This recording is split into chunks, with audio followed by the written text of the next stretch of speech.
Очень стандартно, это гречка. У этих ребят без добрых дел не проходят ни дня. На этой кухне готовят для нуждающихся. Розина Камалова, инженер, но трижды в неделю обязательно приходит сюда. Очень здорово, когда ты вкладываешь в это дело свое сердце, свою душу.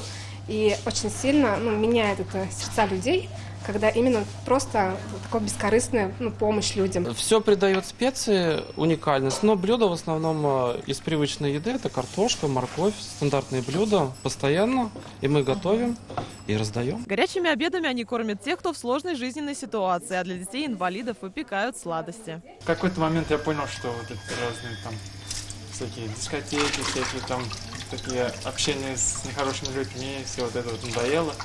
Думаю, а я буду заниматься хорошим делом. Счастье, оно передается на самом деле.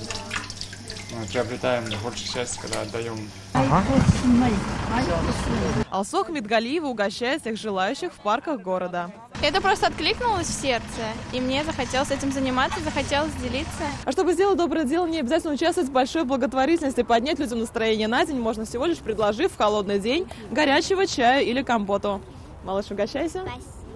Рассказать о своих добрых поступках можете и вы, оставив свою историю в соцсетях. Так сделали и наши герои. К ним за неделю присоединились десятки жителей. Вчера был день международной книги, и я вчера в библиотеку отнесла целую упаковку книг для того, чтобы бесплатно брали те, кто хочет взять почитать их. Вчера день влюбленных был. Одна девчонка плакала, мы к ней подошли и сказали: почему ты плачешь?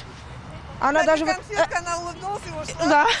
Да, вот это мы сделали, доброе дело, думаю. Проект актуален до сентября, поэтому вы еще успеете сделать добро и сообщить об этом организаторам через хэштег «Сможем вместе». Юлия Муратова, Игорь Романов, ТНВ, Казань.